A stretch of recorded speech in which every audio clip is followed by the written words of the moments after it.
This is America's election headquarters at FoxNews.com. I'm Lauren Green. Compared to previous election cycles, religion doesn't seem to be a major factor in Tuesday's midterms. Social issues at times have been crucial for conservative groups to get their congregations to vote. Yet this time around, they aren't being swayed by issues like abortion and gay marriage. So is religion's influence in flux? Joining us to explain is Jennifer Marshall from the Heritage Foundation and Kenneth Samples from Reasons to Believe. Welcome to you both. Thank you, Lauren. Hello there, Lauren. Well, Jennifer, let me start with you. So is religion a big issue this election cycle or not? I think we've got some major issues in our country going on about religious freedom and life and marriage. These are major issues in the news, even in the last few weeks, and I think we'll expect to see more debate about them in the coming Congress. But in terms of just actual ballot initiatives, we're not seeing too much of those, are we?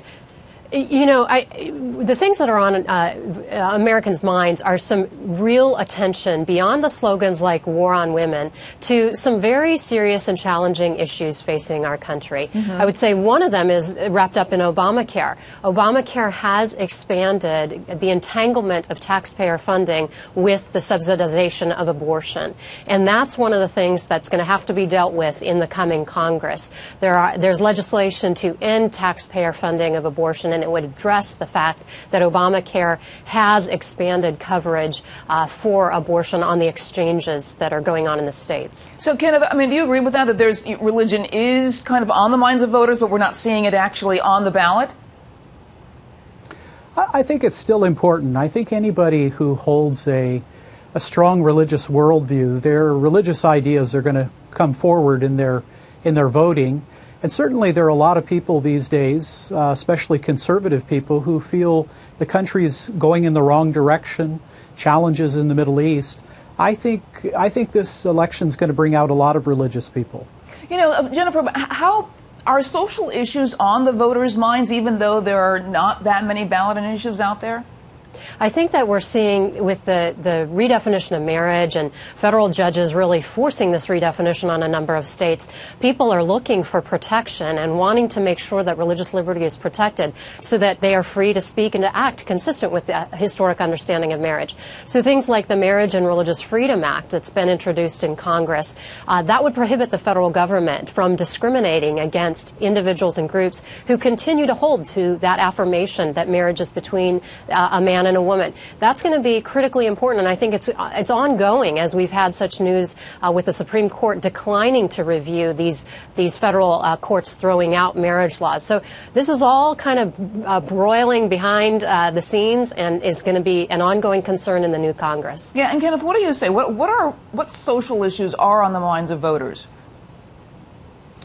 Well, I'll tell you, I think religious freedom is on the minds. I mean, I think when we look at the Middle East and we see the terrible intolerance in other places, recently in Houston there was a mayor there that asked for the sermons of the pastors to be given to them. I think religious people are quite aware that religious freedom is a critical component. And I think, as Jennifer has said, I think there's any number of issues relating to the family and marriage. All of those issues are still very important. You know, and Jennifer, if you could kind of pinpoint who are religious voters supporting? Are they supporting the Republicans or the Democrats in general? Well, you know, we'll see the exit polling to understand that. But I think what's interesting is how the issues of marriage and life and religious liberty are sometimes bound up in more general concerns about society. Take poverty, for instance, and the connection between the breakdown of marriage and the relationship with child poverty. We got to take on these challenges by reducing the marriage penalties in the welfare state. So often we're seeing combinations of these so-called social issues with the economic issues. And that's how we're going to have to untangle the challenges facing America. And Kenneth, do we see this sort of, like I say, this third rail kind of operating, you know, in terms of the midterm elections? But can you see, is there any kind of indication which way religious voters actually go? I mean, are they more tend for the Republicans or the Democrats? Well, it's a good question. I do think that some of the polls that have come out about Americans feeling like their country is really going down the wrong direction, I certainly think that that bodes well for the Republicans in the midterm. And, these are I don't think Americans who are religious necessarily separate economic issues from social and ethical issues, and so I'm thinking that in the midterms it's probably going to bode pretty well for the Republicans. In 2016, I think we'll have to wait and see. Again, it's a prediction. And Jennifer, what are your predictions? You know, will religious voters go to the polls on Tuesday, and who will they vote for?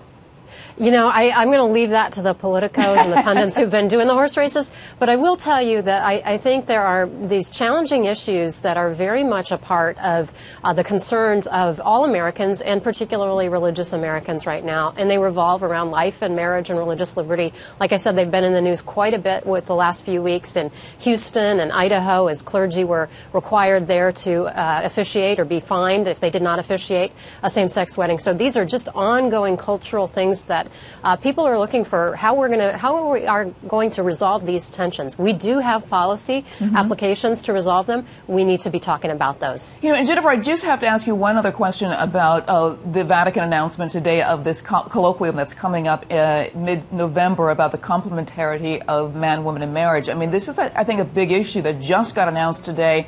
How much influence do you think that's going to have on the American scene in terms of marriage? Well, I think it's a very important convening that they're having, and from multiple faith perspectives who are going to be speaking about the fact that humanity is male and female and what that means, what marriage is. Having many voices think deeply about that. That is, I hope, something that will bring a lot of reflection into our American discourse and our global discourse about these issues. Too often we're not really looking at what marriage is and why it matters for us, our society as a whole. All right, and Kenneth, your reaction to this as well? Yeah, I think that this is a very important issue. I mean, obviously, marriage is critical to civilization and society, and I think that there is concerns about the acceptance of same-sex marriage. I think there is a lot of questions about what that means for the children of these relationships.